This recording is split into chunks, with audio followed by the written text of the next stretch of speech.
Hello, and welcome to the Working with Media Workshop, part of the 2021 BC Tourism and Hospitality Conference. My name is Kelsey Millman. I am a Senior Account Manager at Beattie Tartan. As part of my role at Beattie Tartan, I'm also the Communications Manager for the BC Hotel Association. This session is being hosted in Vancouver, BC, and as such, I would just like to take a moment to acknowledge that we are on the traditional, ancestral, unceded territories of the Musqueam, Squamish, and Tsleil-Waututh nations. It is my immense pleasure to introduce you to your speaker today and my colleague, the wonderful Jessica Harcombe Fleming. Beattie Tartan is an integrated communications agency with offices across Canada and the UK, and Jess is one of our fearless leaders. She is a managing director for all operations across Canada, where she leads communications and digital strategy, creative direction, and client management, and ultimately helps businesses develop and share their story. Before we get started, I just wanted to advise that we will have time for a short Q&A session at the end, so please be sure to submit your questions via the Q&A function at the bottom of your screen. Jess, I could not be happier to welcome you today, and with that, I'll hand it over to you. Great, thank you so much. I'm going to share my screen and dive right in.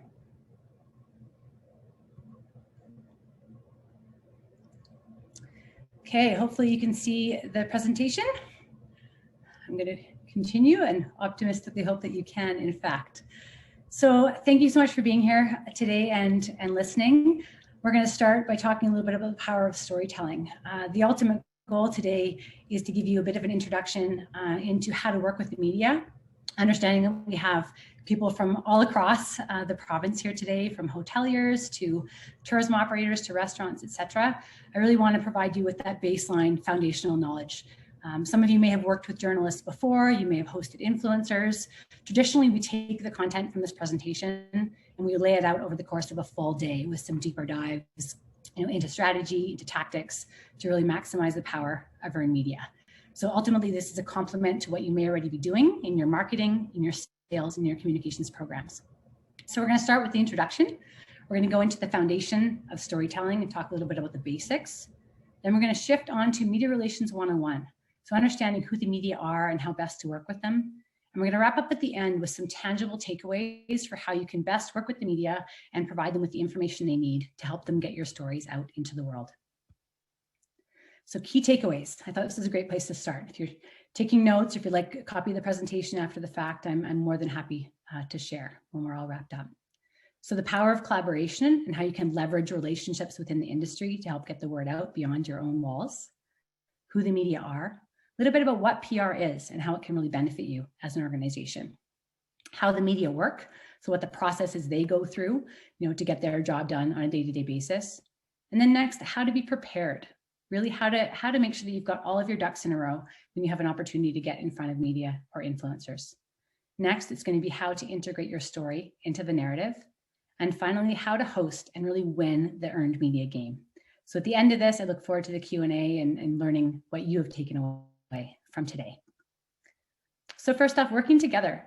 I think that one of the things that everyone may not be aware of is the power of collaboration.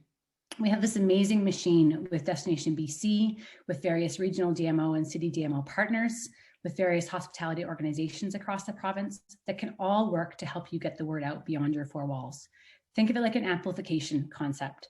You may be able to share through your direct marketing, through your paid and your owned content, but if you can activate partners who are out there talking to media, you can get your story out much farther, therefore really reach travelers that want what you have to offer. So if you haven't heard of it before, Destination BC offers what's called the Visiting Journalist Program. And this is a funding bucket that goes towards supporting with transportation, things like rental cars, flights, and potentially accommodation. So I look forward to having you learn more about this. It's a really neat way to stretch your budget and look at hosting journalists directly. So now there's other opportunities to share your stories. So through those DMOs, things like the BC Hotel Association has what's called the In Focus magazine. They're sharing those industry news with other members of the industry across the province. That's just one way. So media, I work with the media. They're incredibly influential. It's an opportunity to capture the audience of that is much wider than perhaps through traditional approach. It's a third-party endorsement. Sometimes we think we talk about how great we are. We put out advertisements. We share on social media. We share via our websites. But the magic of a third-party endorsement and getting somebody who is not directly connected to your business talking about how great or how wonderful the experience is can go a long way to building that brand trust with travelers across, the region, the country, or globally, if that is your market. And everyone knows that an advertisement is paid for, right? It's usually paid for by us as an operator. And so this third-party endorsement that comes out as editorial produced by the journalist can really help, increase the positive public sentiment of the opportunity that you offer. It can be cost efficient. So if you haven't hosted a journalist before, it could be something as simple as the hard cost of a hotel room, of turning that hotel room over and having an opportunity to showcase the accommodation that you have on offer. The return on investment is really high. I look back in the day, we used to track coverage in square inches of how it would showcase within a newspaper or magazine. You used to say, okay, an article is worth $10,000. That's what it would cost to get a full page ad in something like the Globe and Mail.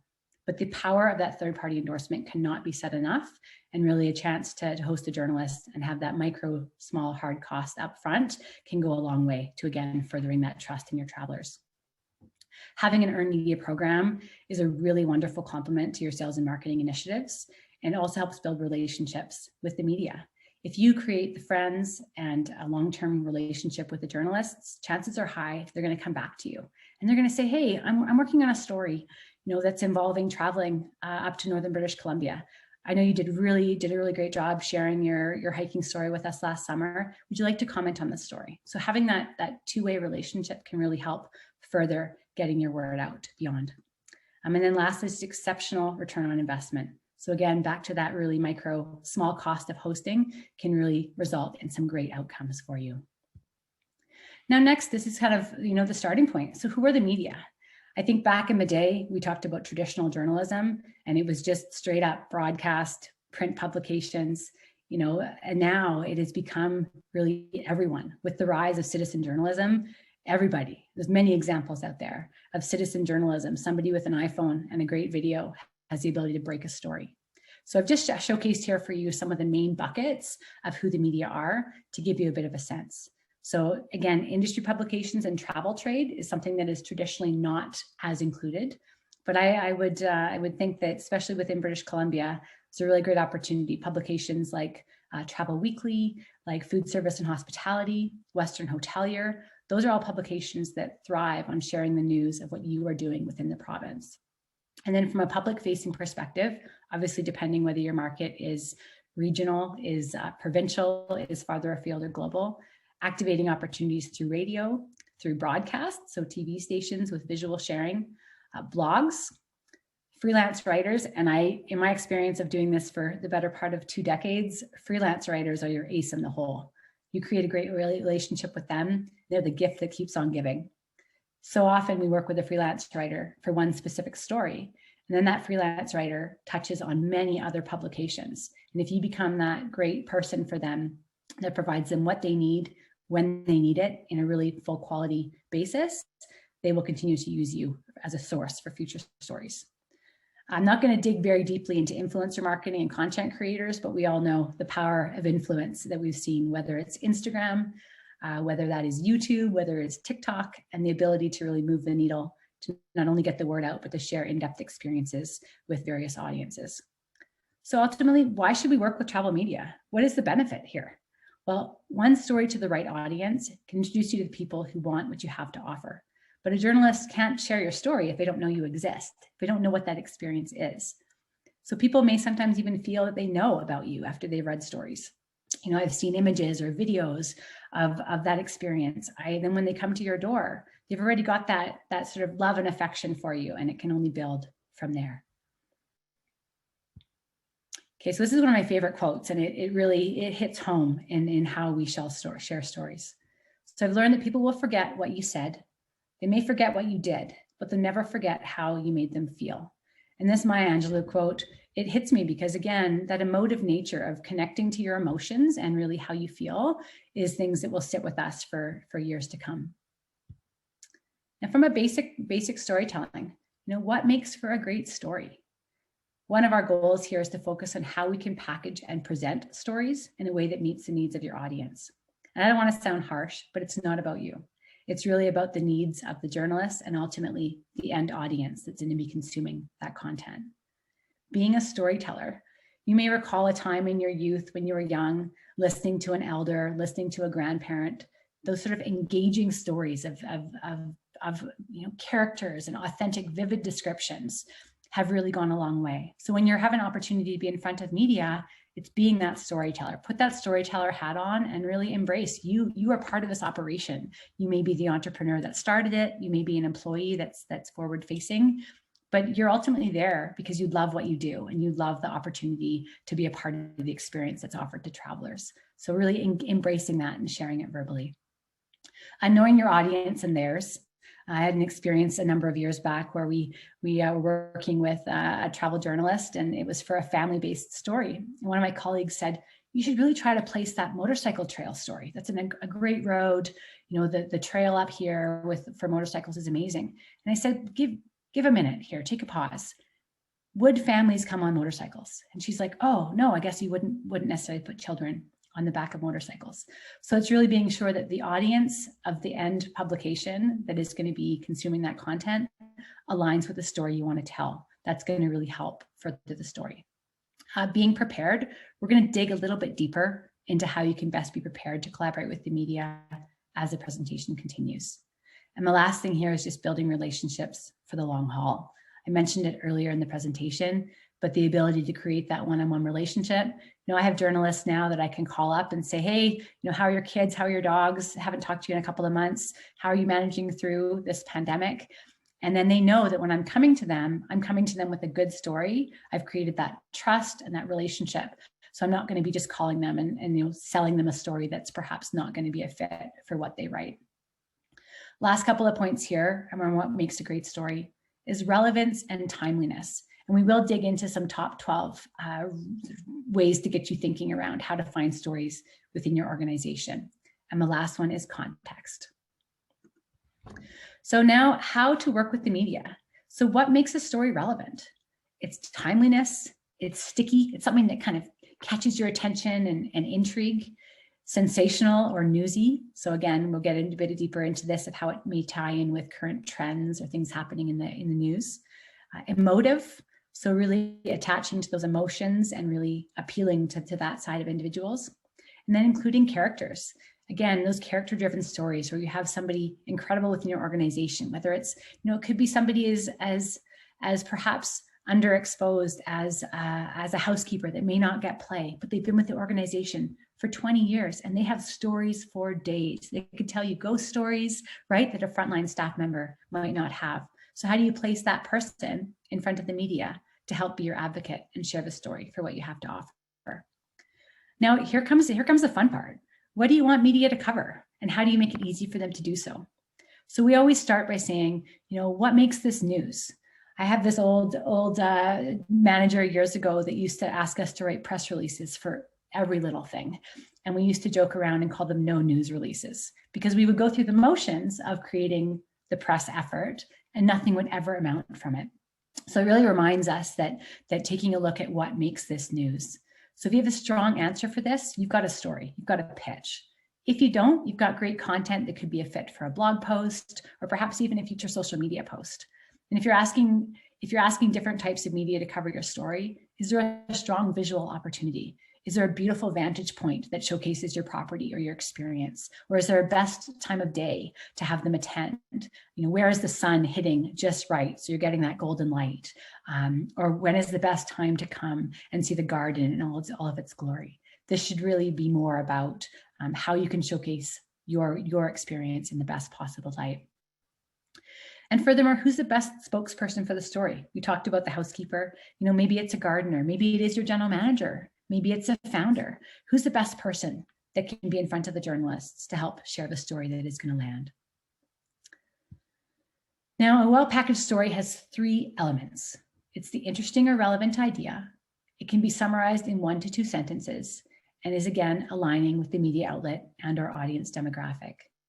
And when I say a sentence, it can be summarized in 1 to 2 sentences. Think of this like your elevator pitch, like that kind of quick, snappy why. Why should I care? And if you can't get it out in that tight way, maybe it's worth further consideration. Okay, now moving on. So this is going to go into a little bit of top 12 ways you can find stories within your organization. So it could be based around culture. It could be based around characters. So having an interesting character-driven story, it offers journalists this human interest angle on either a destination or the operation. Now, seasonality, anniversaries, special events, one of the questions we always need to ask ourselves is why tell this story now? You know, one word about anniversaries is we hear a lot of feedback from journalists over the years where they say, you know, you sent me this and it's the event's happening in 5 days. I can't do anything with that. I would have known, it would have been lovely if we could have worked together, you know, 4, 6, 8 weeks ago. I could have placed a story that would become an advancer to drive interest in your event that's coming up. So there's sort of that advancer where, again, you're looking to bring people to an event with a bit of forewarning, whether it's to drive ticket sales or to share something that's coming up. And there's actually the event itself. So having somebody come in on site to cover the event. So this could be a great opportunity to invite a broadcast journalist or perhaps a social influencer who's going to share things like Instagram stories or a live hit to a local television station.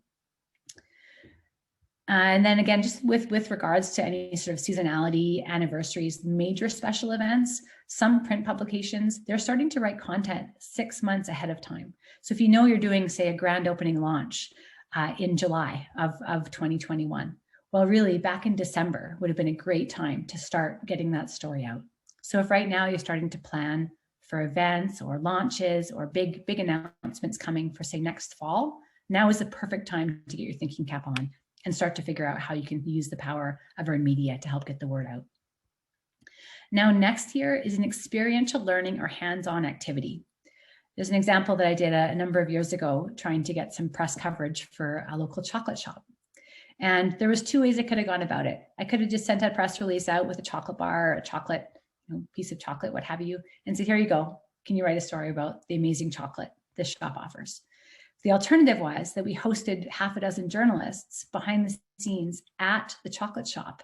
And we actually had the chocolatier walk them through how to make a chocolate. So they got their hands dirty, they rolled up their sleeves, they had a chance to speak with him, again, ticking the character box, directly learn a bit about the behind the scenes and the background of the organization. But then they had this tangible outcome where they actually were part of the process. And the outcome from a story perspective was so much more in depth and qualitative and filled with affection. And obviously, who doesn't love a good piece of chocolate? So I think that also worked in our favor. Number 5 is a quirky or unusual experience.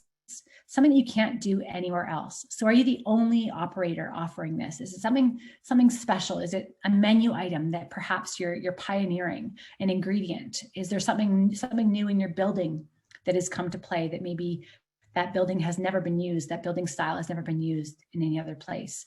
What is quirky or unusual? I think of like the Hobbit homes, or some of the zip line experiences, or some of the suspension bridges. So places that exist because they are where they are. They're not replicated exactly in other places. Number 6, tying in with a current news announcement or an event. And we call this newsjacking. And I'm going to give you an example. And Kelsey and I spoke about this earlier. It's kind of a neat one. During COVID, as we were all looking to pivot our PR efforts and go beyond, what had worked previously when we were all navigating how to conduct ourselves in this new reality, much of that was digital. We looked at hearing the news story of all these animals returning to places. So you may have heard of the dolphins returning to the canals of Venice, deer being sighted in these communities in Japan. There was quite a number of them, examples of nature kind of taking back the world. And so one of our clients is the Harrison Beach Hotel out in the Fraser Valley. And that whole area is known for Sasquatch sightings. So I think the most prolific place for Sasquatches around the globe. And so we got onto this newsjacking concept and we said, wait a minute, much like the dolphins are returning to the canals of Venice and the deer are returning to the streets of Japan, so too has the Sasquatch returned to its natural habitat. And we did a bit of fun with it.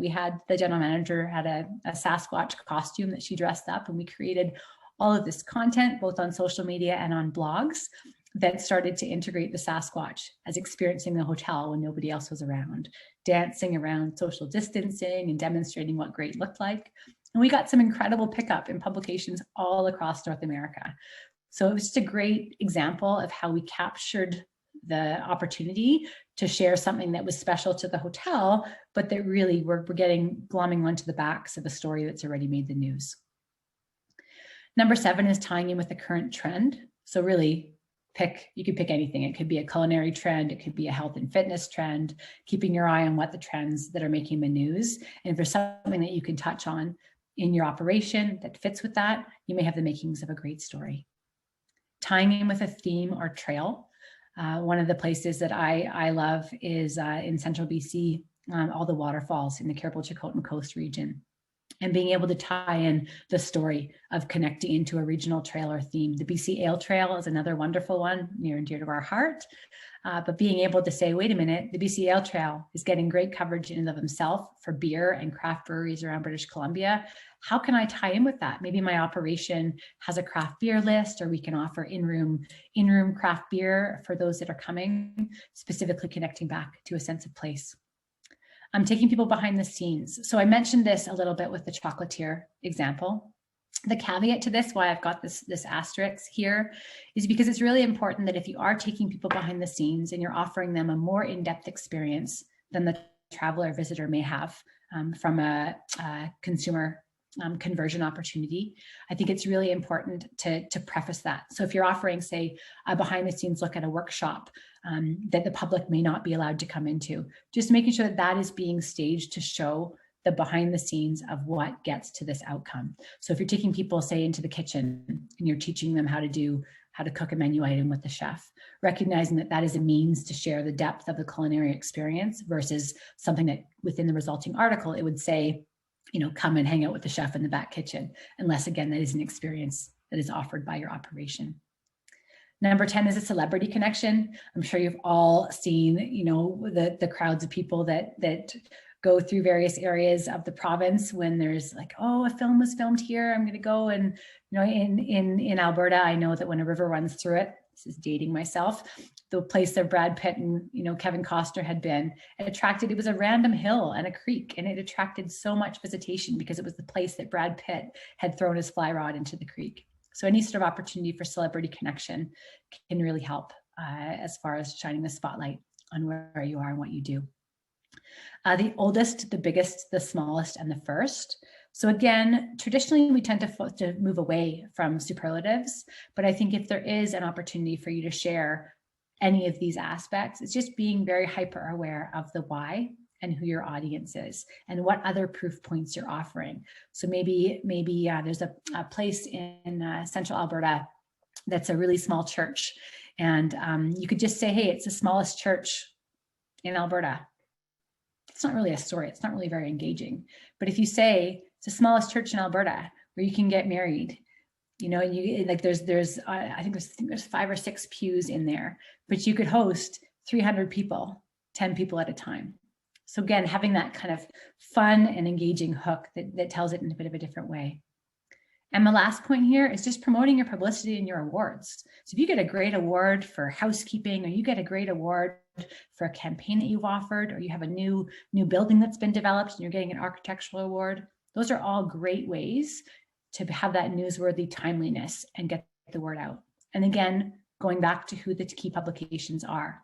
So if it's an award that is perhaps more industry facing, why don't you take a shot and see if it could get placed in Focus Magazine or in Western Hotelier or Food Service and Hospitality? Or if it's something that's larger and you're getting international recognition from maybe the beer that you have brewed, that's an opportunity to get coverage farther afield nationally or internationally. So now, okay, you have a journalist call you. What does that look like? How do you respond? So one of the things that over the years has been really helpful, we sometimes get clients that will call and they'll say, hey, I had this journalist call from CTV News. I didn't know what to do. What should I do? So they call us. You can also call your destination marketing organization. Destination BC is really great for helping with this. And you can just say, can you give me a little bit more information on this journalist, on this outlet? Should I really, really pursue this request? I think inherently, unless you're doing something that is very sensational or perhaps attracting negative attention, Most often, these are good news stories that are coming into our tourism space. So if there's an opportunity for us to help collaborate and share and say, yeah, we've worked with that journalist before, that publication is legit, they're an amazing individual.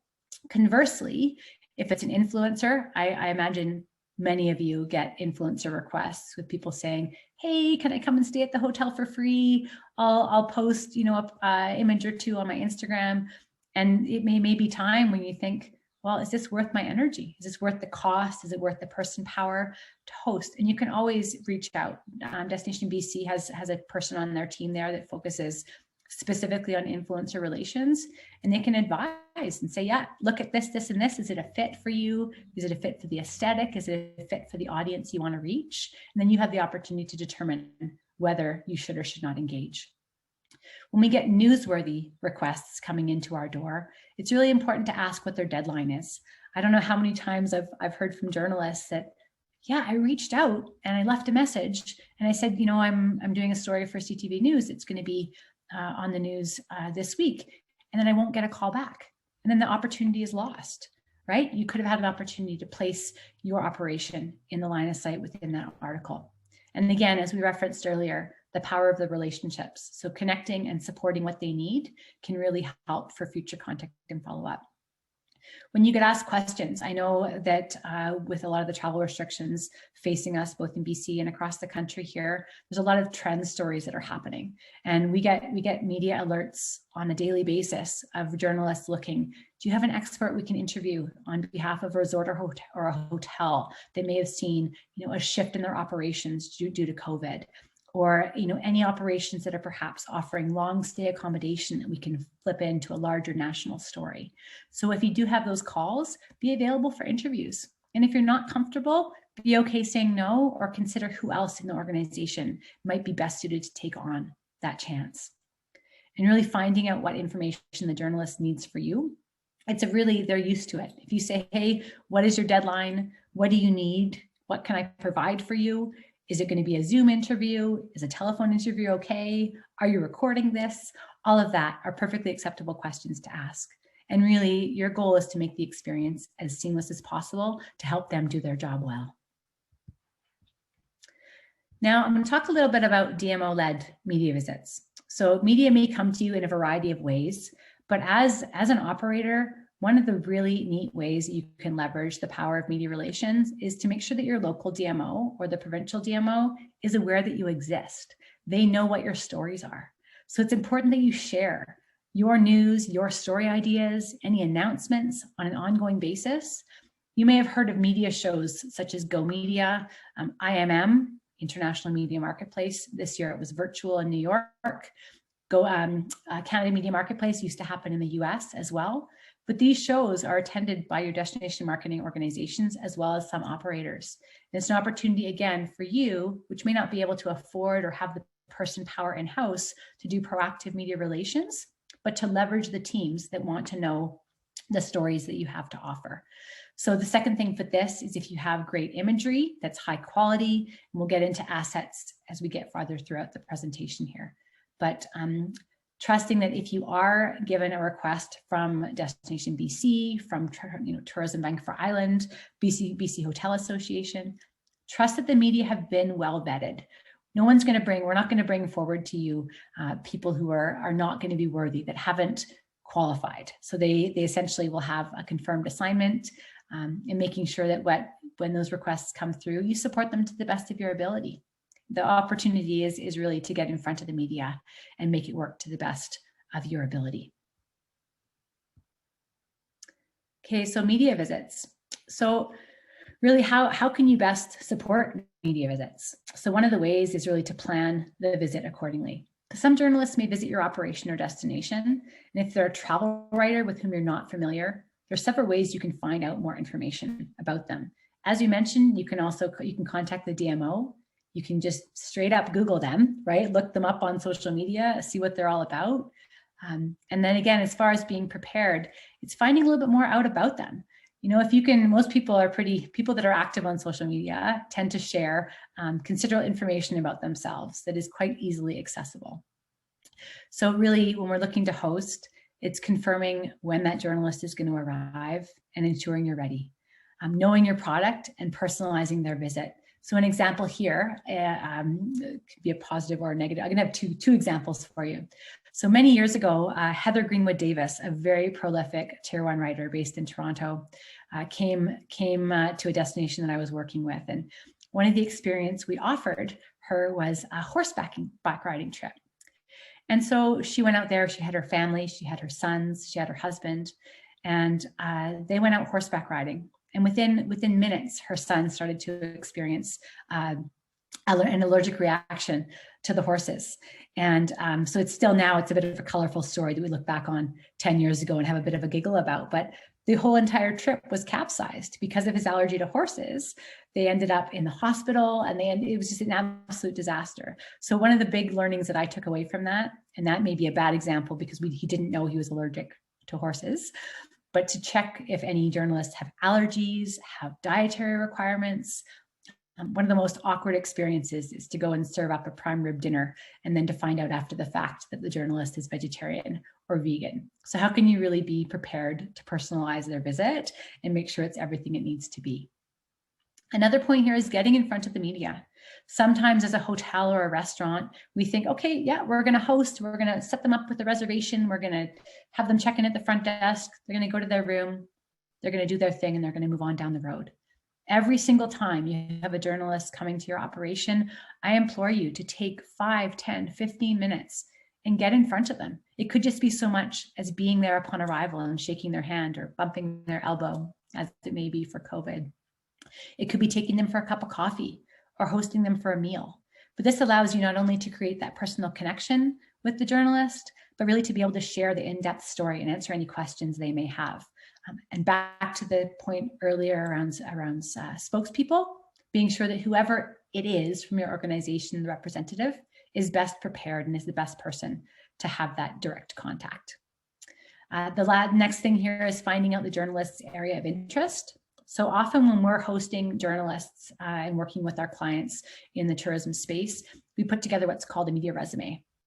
It talks about who the journalist is, what the publication is they're writing about, and who the core audience might be, geographically, interest-wise, anything else. Specific needs, i.e. dietary requirements, health concerns, feather allergies, may seem like a very minor thing, but if any of you have allergies and suffer, coming to a hotel room and having feather pillows in the room can be an absolute disaster when you're going to go to bed at the end of the day. So really doing a bit of due diligence to find out what their areas of interest are, more about the outlet, and again, any specifics around who they are individually. And that all gets tied up with a nice bow around being prepared.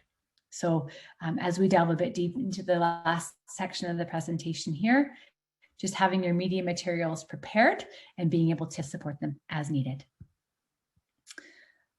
Okay. So how to host media. So really making the most of your time. We talked about getting in front of them, setting them up for success. So one of the things that we have really worked in our favor is having a solid media kit, having information about your operation all nicely tied up with a bow. So that could be things like a multi-page fact sheet. It could be information on the history of your operation, any story ideas that might be interesting to them moving forward. And then we talked about the media cheat sheet or the media resume. This is an opportunity to get your key handles in front of them. Give them a sheet of paper, it could be emailed as well. Things like your website, your social media handles. If they're coming on site, make it easy for them to engage with both you, your brand, and the experiences. And the last point here is just following up, tracking the coverage. So if you went through the effort and the trouble and perhaps the investment to host a journalist, finding out when that story is going to drop. If it's going to run in Explore magazine in 6 months' time, just pop a note in your calendar. Keep an eye out for it. When the story drops, send the journalist a love note of gratitude, right? Say, oh my gosh, thank you so much for the great story. Hopefully it's a great story.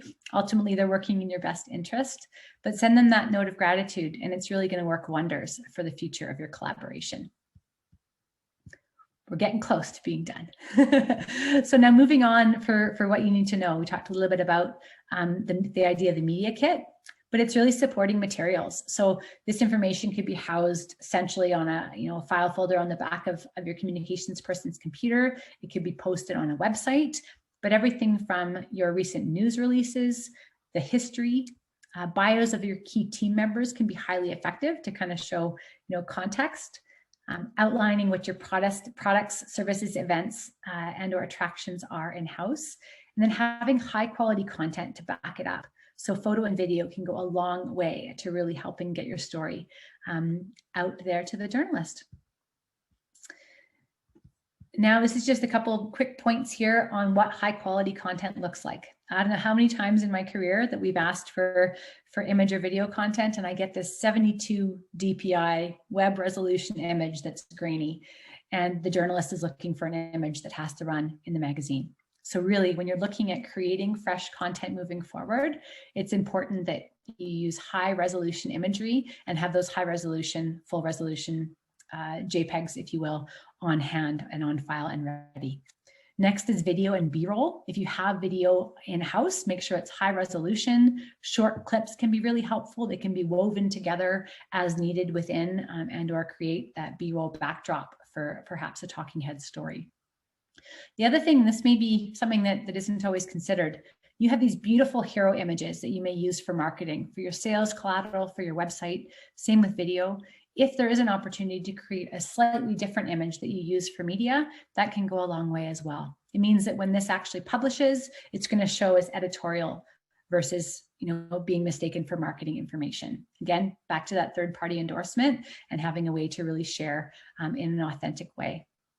One way you can keep this information organized is to have it in a Dropbox or a G Suite folder where you can just share that link with the journalist and you say, here's everything you need here, use what you will.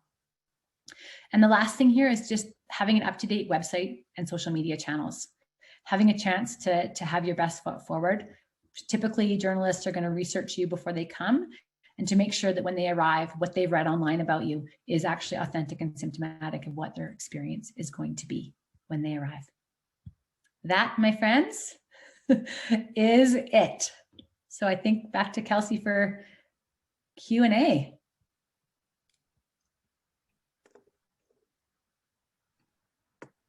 Thanks so much, Jess.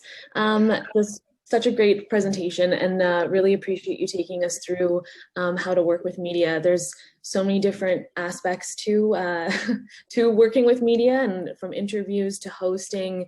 There's just so much content there. So really appreciate you taking us through that. So we do have time for a few questions.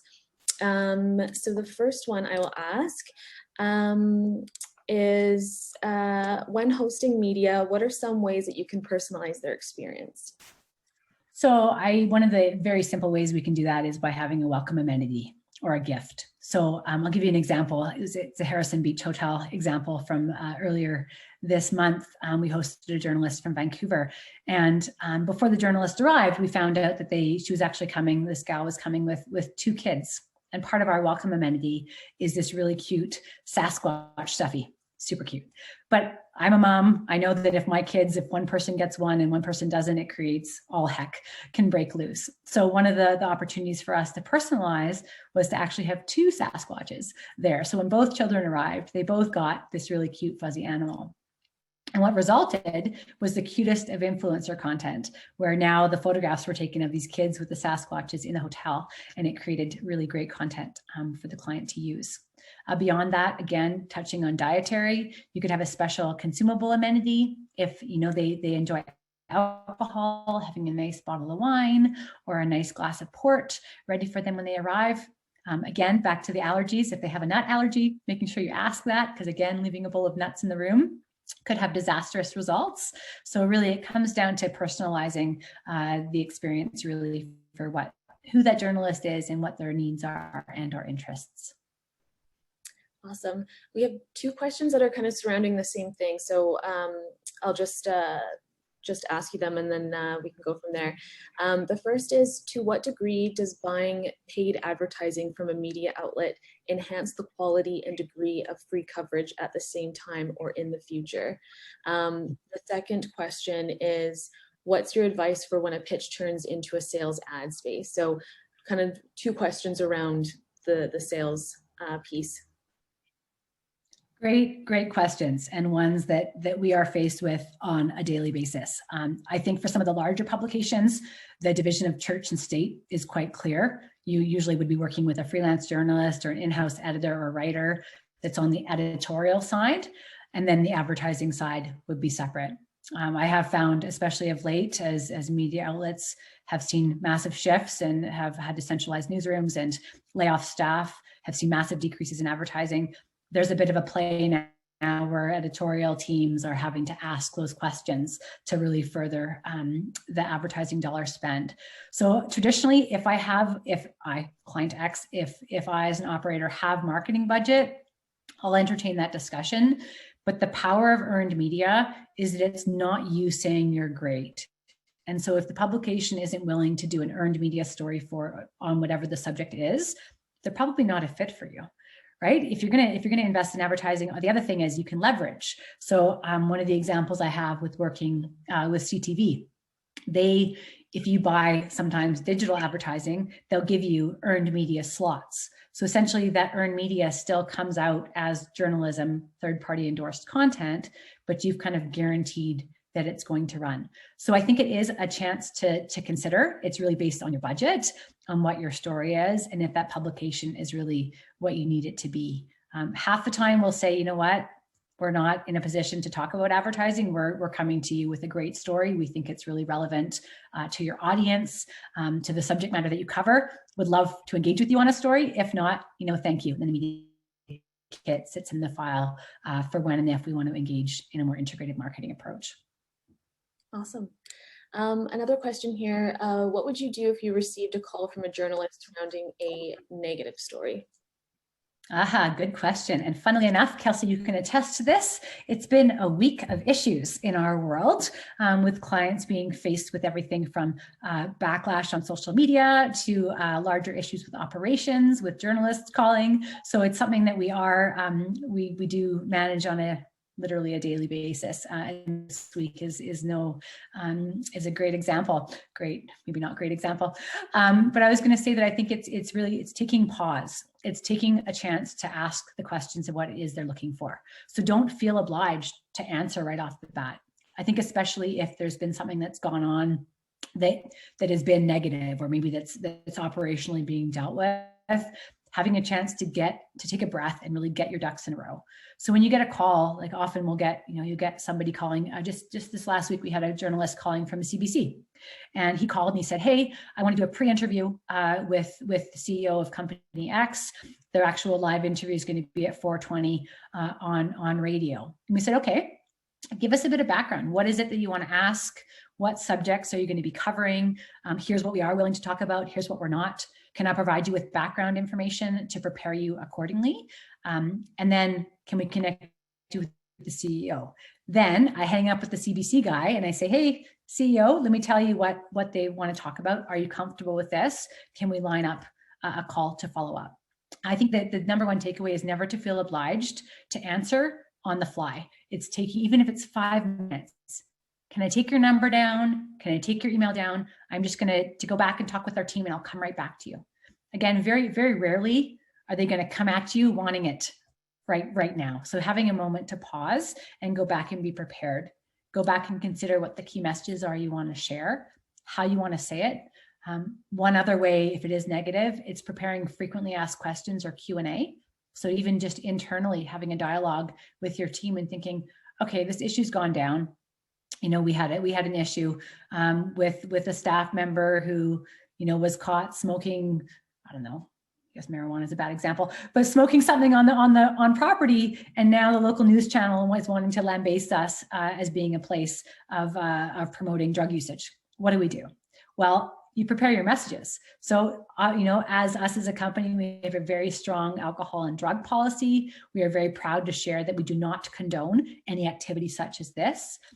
We've taken this in-house and we're dealing with this employee per our employment policies.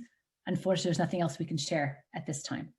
So being able to be able to, and if anybody's interested in further media relations training around issues or communication, we'd love to talk about it, because it's being prepared. So whether you're a hotelier, a restaurateur, an operator, it's having those what if conversations of what could go wrong to potentially, mitigate future concerns, being prepared ahead of time. Awesome. We just have time for one more question. What about if a journalist wants to bring their family for several days during the high season? And this is something that we dealt with quite regularly.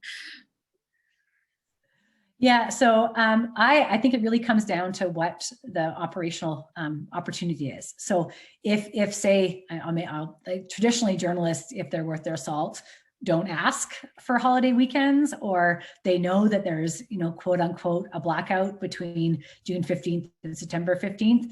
Not that that stops them from asking, but then it's up to you to determine, is this worth the foregone revenue? So if I'm hosting, I'm making this name up, if I'm hosting Sarah Smith at my hotel, and she's going to write an in-depth story of coming out and going kayaking with our guides, and it's going to become this really beautiful feature story on the west coast of Vancouver Island in the Globe and Mail, I can then come and say, okay, wait a minute, is this worth our time? And really to have that authentic experience by having the journalist accompanied by a family member, by a partner, by their children. What is the story being written about? If it's a family travel story about going on a family kayaking trip and promoting your destination as the place to do that, and it's going to be hitting a national publication, that may be something for you to consider and say, you know what, I'm going to give up one room for 3 nights in July because the ability to reach this audience and get my message out to future travelers is worth it. Conversely, if it's an Instagram influencer that you think is great, but you can push it to an off season or even a midweek stay to not forego that revenue, that might be an alternative that is more suitable. Wonderful. Thank you so much, Jess. We had a number of people that have asked if this presentation will be available, which it will be. We'll be sending it out through the communications from the BCHA, and we'll also be posting on the BC Tourism and Hospitality website along with our social media channels. For anyone that has any further questions for Jess, please feel free to reach out to Beattie Tartan via our website or even on our social media channels. And I can also share Jess your details as well on the website too. Thank you guys all for joining us today.